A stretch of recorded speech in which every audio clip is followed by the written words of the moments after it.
అదృష్ట రత్నాలయం జ్యువెల్స్ అదృష్ట రత్నం అష్టైశ్వర్యాలకు మహానిలయం. నమస్కారం, వెల్కమ్ టు ఐ డ్రీమ్. ధర్మ మార్గం విత్ విజిత కార్యక్రమానికి స్వాగతం.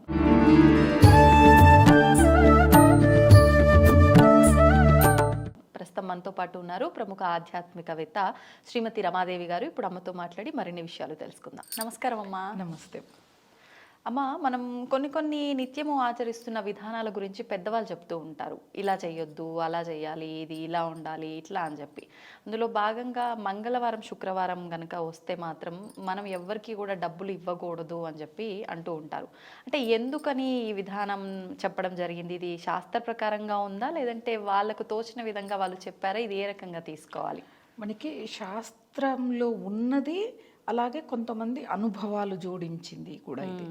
కాకపోతే మూఢనమ్మకాలకి పోవద్దని చెప్తాను నేను. నమ్మాలి. మూఢనమ్మకాలకు వెళితే ఇక్కడ ప్రాణాలు పోయే అవకాశం కూడా ఉంటుంది. ఇప్పుడు మంగళవారం శుక్రవారం హార్ట్ అటాక్ వచ్చింది, హాస్పిటల్లో ఫీజు పే చేస్తేనే వాళ్ళు అడ్మిట్ చేసుకుంటారు. మంగళవారం శుక్రవారం అని ఊరుకుంటే నీ ప్రాణం పోద్ది కదా. అలా ఉండకూడదు. సమయం సందర్భాన్ని బట్టి వెళ్ళాలి. అనవసరంగా వెళ్ళి ఏదైనా కొనటం లాంటివి కానీ, మంగళవారం అయితే అప్పిస్తే అసలు తిరిగి రాదు, తిరిగి రాదు. ఇంకా చదివించినట్టు అనుకోవాలా? అంతే. అయితే అప్పు తీరిస్తే మాత్రం ఆ రోజు కనీసం 100 రూపాయలు జమ వేసినా కానీ అప్పు తీరిపోద్ది, తొందరగా తీరిపోద్ది. ఎందుకనమ్మా? ఆ రోజు కుజుడు ప్రధానంగా ఉంటాడు. మంగళవారం అనేది మారు కోరుతుంది కదా. మరి జమ వేసాం అప్పు అంటే అది మారు మారు అవుతుంది. అప్పు చేసాం, అప్పు అవుతూనే ఉంటుంది. అప్పు ఇచ్చాం, అప్పు ఇచ్చినది ఇచ్చినట్లే ఉంటుంది. పిచ్చి పనులు చేయొద్దు, మంచి పనులు ఏదైనా చెయ్యాలి. దాన ధర్మాలు చేస్తే చాలా మంచిది.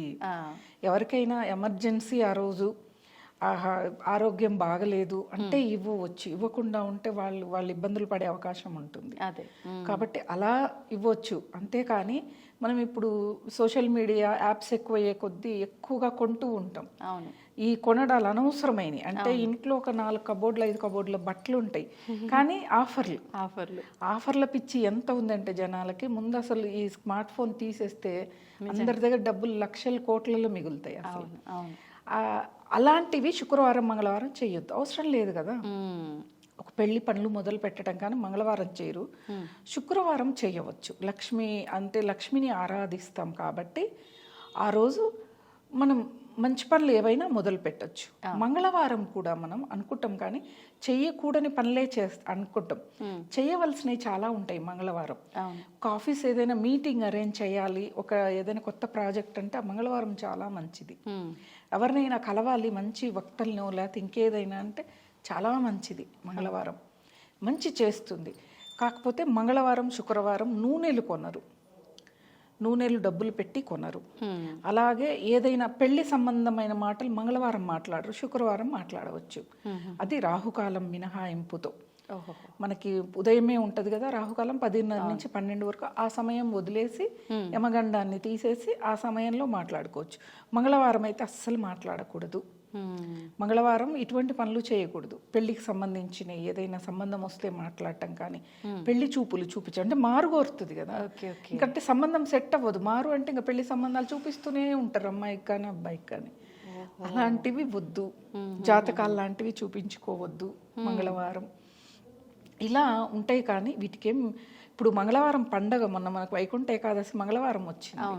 మరి ఆ రోజున మనం అందరం స్వామివారిని దర్శించుకుంటాం, ఉత్తర ద్వార దర్శనం చేసుకుంటాం, స్వామివారి విష్ణు సహస్రనామాలు చదువుకుంటాం. పండగ పర్వదినాల్లో మనం దాన ధర్మాలు చేయాల్సి వస్తే చేయవచ్చు. పెద్దల తిథి రావచ్చు. తిథి అనేది ఒక్కో సంవత్సరం ఒక్కోలాగొస్తుంది. పుట్టినరోజులు వస్తాయి. ఆ రోజున చాలామంది ఈ మధ్యకాలంలో అనాథాశ్రమాలు వృద్ధాశ్రమాలకు వెళ్ళి సర్వీస్ చేస్తూ ఉంటారు. అలాంటివి చేయవచ్చు. అలాంటివి కూడా మీరు డబ్బు ఇవ్వాల్సి వస్తే ముందు రోజు ఇచ్చేయండి, లేకపోతే మరుసటి రోజు ఇవ్వండి. ఇప్పుడు అలాంటివి మారు కోరిన మంచే కదా మనం దానం చేసేవి.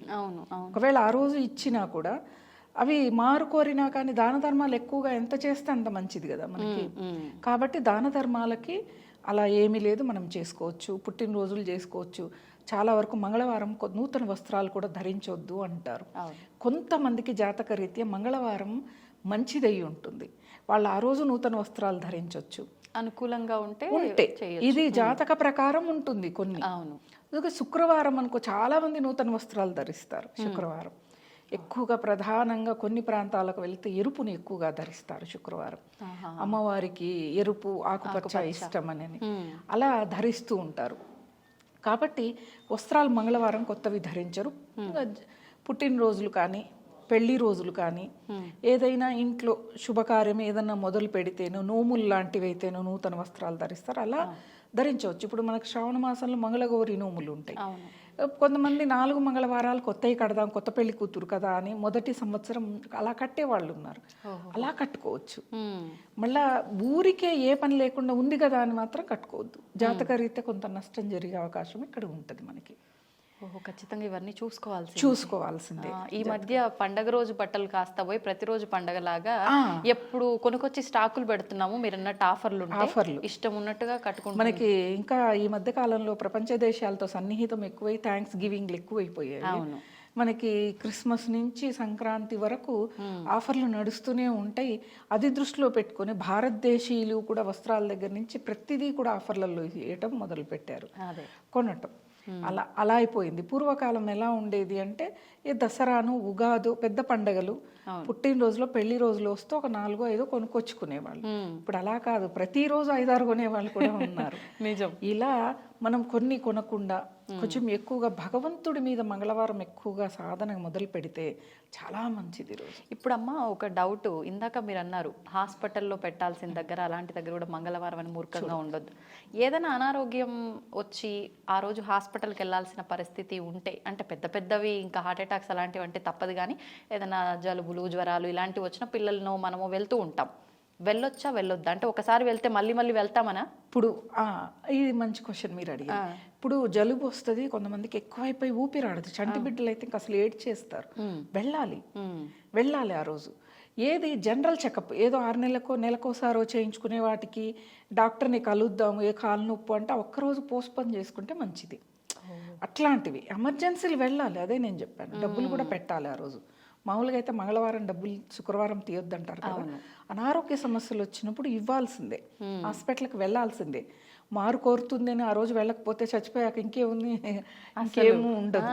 అలా అని కాదు, వెళ్ళొచ్చు. ఇప్పుడు చంటి బిడ్డలు ఉంటారు, ఇప్పుడు మనకి మరీ చలి ఎక్కువగా ఉంది, వాళ్ళకేంది జలుబు అవ్వచ్చు, బాగా హై ఫీవర్, నిద్రలో తెల్లవారు లేచే వరకు కాలిపోతూ ఉంటుంది. పిల్లలు మన స్మృతిలో ఉండరు. అలాంటి వాళ్ళని హాస్పిటల్కి తీసుకెళ్ళాలి, తప్పదు. జనరల్గా అంటే 6 నెలలైంది వెళ్దాం ఒకసారి, ఈరోజు చెకప్లు చేయించుకుందాం, ఈరోజు బ్లడ్ టెస్ట్, ఇట్లాంటివి కొంచెం పోస్ట్పోన్ చేయండి. అవసరం లేదు, సోమవారం చేసుకోవచ్చు, లేకపోతే బుధవారం అయినా చేయించుకోవచ్చు కదా. అది ఇక్కడ మనం చూసుకోవాలి. చాలా వరకు ఈ ప్రయాణాలు కూడా ఎక్కువగా మంగళవారం చెయ్యరు. ఎవరైనా వెళ్ళిపోయినప్పుడు ఖచ్చితంగా పోయిన వారు మళ్ళీ కనిపించరు అని చెప్పి వెళ్తాం ఖచ్చితంగా. మరి ఈ రోజు మంగళవారం ఉంది కదా నేను వెళ్ళను అనడానికి ఏమైనా? లేదు. కొన్నిటికి ఇప్పుడు ఫారిన్ కంట్రీస్కి వెళ్తారు, వాళ్ళకి ఫ్లైట్ ఏ రోజు ఫ్రీగా ఉండి సీట్లు ఉంటే ఆ రోజు వెళ్ళాలి, తప్పదు. నేనేది సమయం సందర్భం ఇక్కడ చనిపోయారు వెళ్ళాలి.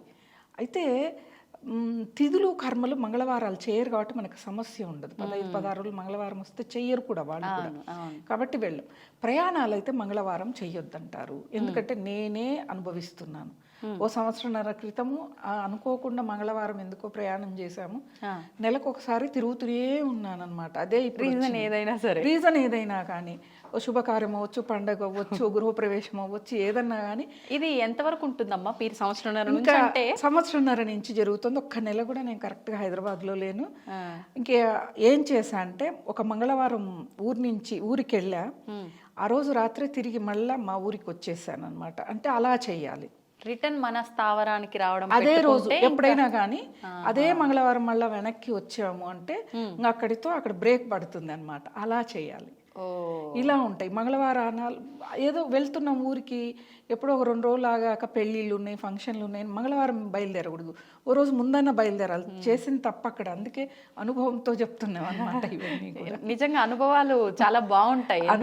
అనుభవించే వాళ్ళకి ఇబ్బంది తెలుసు కాబట్టి కరెక్ట్ గా వెళ్తుంది మెసేజ్ పక్క వాళ్ళకి. ఏముంది, బ్యాగ్ తీసి సర్ది ఊరెళ్ళేసి మళ్ళీ అక్కడ సర్ది మళ్ళీ ఇక్కడికి తెచ్చి ఈ తిరుగుళ్ళలో ఆరోగ్యం బాగా దెబ్బతింటది, అనారోగ్య సమస్యలు బాగా వస్తాయి, వాతావరణం మారుతుంది, నీరు మారుతుంది.